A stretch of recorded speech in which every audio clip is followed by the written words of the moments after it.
South Africa को 7 run से हराकर भारतीय टीम बनी T20 वर्ल्ड कप की चैंपियन। जी हाँ दोस्तों, T20 वर्ल्ड कप 2024 का फाइनल का महामुकाबला भारत और साउथ अफ्रीका के बीच में बरवाडोज के ब्रिजटाउन में स्थित किंगस्टन ओवल मैदान पर खेला गया और इस सांसें रोक देने वाले मुकाबले में टीम इंडिया ने बाजी मारकर 11 साल से चले आ रहे ICC की ट्रॉफी के सूखे को खत्म किया है।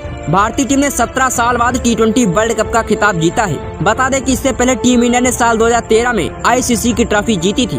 तब टीम इंडिया ने चैंपियंस ट्रॉफी का खिताब जीता था। लेकिन T20 वर्ल्ड कप 2024 के फाइनल मुकाबले में भारत ने साउथ अफ्रीका को 7 रन से हरा दिया है और इस मुकाबले में पहले बल्लेबाजी करते हुए भारत की ओर से विराट कोहली ने शानदार पारी खेली और बाद के ओवरों में हार्दिक पांड्या ने कसी हुई गेंदबाजी करते हुए भारत को मैच 7 रन से जिता दिया। दोस्तों, ये T20 वर्ल्ड कप 2024 का अब तक का सबसे रोमांचक मुकाबला रहा और यह सांसें रोक देने वाला मुकाबला था। दोस्तों, आप भी देखना चाहते हो इस रोमांचक मुकाबले का पूरा हाईलाइट वीडियो, लेकिन उससे पहले दोस्तों आप भी टीम इंडिया की शानदार जीत से खुश हैं तो इस वीडियो को दिल से लाइक करके चैनल को सब्सक्राइब करना बिल्कुल न भूलें। और इस मुकाबले में भारतीय कप्तान रोहित शर्मा ने टॉस जीतकर पहले बल्लेबाजी करने का फैसला किया और टॉस जीतकर पहले बल्लेबाजी करने उतरी टीम इंडिया की शुरुआत शानदार रही। विराट कोहली ने पहले ओवर में मिक्रो यानसन के ओवर में 3 चौके जड़े और कुल 15 रन बटोर लिए। इसके बाद दूसरे ओवर में गेंदबाजी करने आए केशव महाराज की पहली 2 गेंदों पर रोहित शर्मा ने 2 चौके जड़े, लेकिन चौथी गेंद पर स्वीप करने की कोशिश में रोहित शॉर्ट लेग पर खड़े हेनरी क्लासन के हाथों में कैच दे बैठे।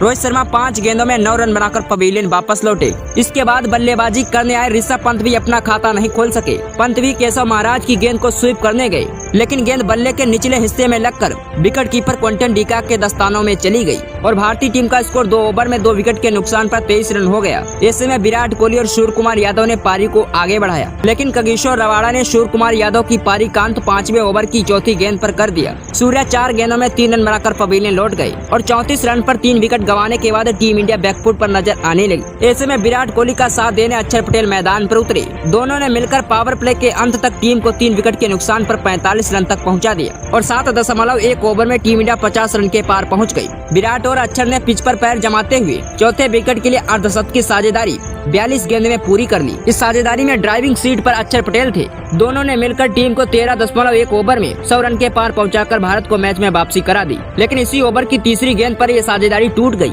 अक्षर नॉन स्ट्राइकर छोर से विराट कोहली की गलतफहमी की वजह से रन आउट हो गए। उन्होंने 31 गेंदों में 47 रन की आतिशी पारी खेलकर पवेलियन वापस लौटे।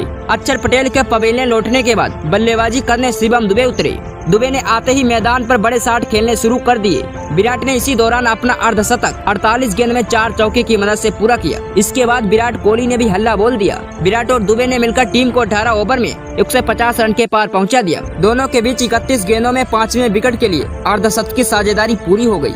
बड़ा शॉट खेलने की कोशिश में विराट कोहली 19वें ओवर की 5वीं गेंद पर जॉनसन की गेंद पर रबाडा के हाथों में कैच लपके गए। विराट ने 59 गेंदों में 76 रन की पारी खेली। उन्होंने अपनी पारी में 6 चौके और 2 शानदार छक्के जड़े। विराट के आउट होने के बाद आखिरी ओवर में शिवम दुबे और रविंद्र जडेजा नौरकिया का शिकार बने। वही हार्दिक पांड्या 2 गेंदों में 5 रन बनाकर नवाद रहे और टीम इंडिया 7 विकेट पर 176 रन का स्कोर खड़ा करने में सफल रही। दक्षिण अफ्रीका के लिए सबसे सफल गेंदबाज केशव महाराज और एनरिक नौरकिया रहे। दोनों के खाते में 2-2 विकेट गए। वही एक सफलता मिक्रो यानसन और कगिसो रबाडा को मिली। जीत के लिए 177 रन के लक्ष्य का पीछा करने उतरी साउथ अफ्रीका की शुरुआत बेहद खराब रही। दूसरे ओवर की तीसरी गेंद पर रीजा हेंड्रिक्स को जसप्रीत बुमराह ने बोल्ड करके पवेलियन भेज दिया। इसके बाद तीसरे ओवर की तीसरी गेंद पर कप्तान एडम मार्करम को अर्शदीप ने विकेटों के पीछे पंत के हाथों में कैच कराकर दक्षिण अफ्रीका को दूसरा झटका दे दिया। कप्तान एडम मार्करम 5 गेंदों में 4 रन बना सके और 12 रन पर 2 विकेट गंवाने के बाद क्विंटन डिकॉक और टिस्टन सप्टप्स ने पारी को संभालने की कोशिश की। दोनों ने मिलकर टीम को पावर प्ले में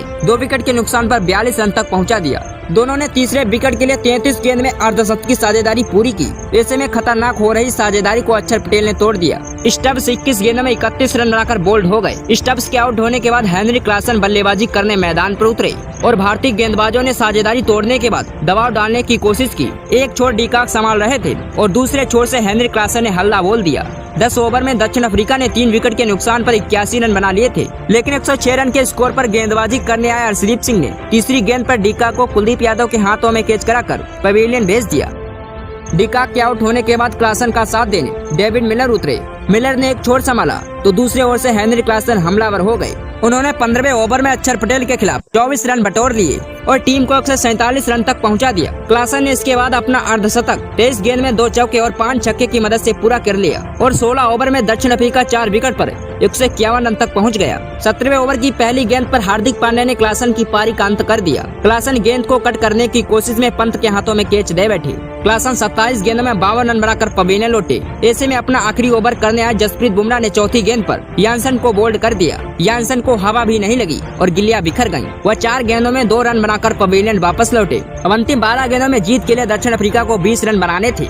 पिच पर डेविड मिलर 12 गेंदों में 18 रन बनाकर और केशव महाराज 2 गेंदों में 1 रन बनाकर खेल रहे थे। 19वें ओवर में अर्शदीप ने केवल 4 रन दिए और टीम इंडिया की जीत की संभावनाओं को जीवित रखा। और अभी आखिरी ओवर का रोमांच तो बाकी था। अंतिम 6 गेंद में जीत के लिए दक्षिण अफ्रीका को 16 रन बनाने थे। डेविड मिलर हार्दिक पांड्या के खिलाफ पहली गेंद पर कैच दे बैठे।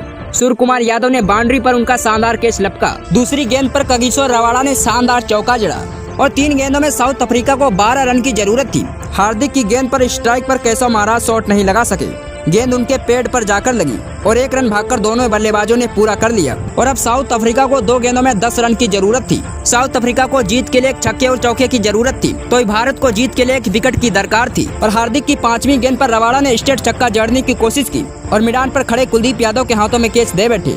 एनरिक नोरकिया ने हार्दिक की अंतिम गेंद पर 1 रन ले सके और भारत ने यह मैच 7 रन से अपने नाम कर लिया और इसी के साथ भारत ने T20 वर्ल्ड कप के खिताब पर कब्जा कर लिया है।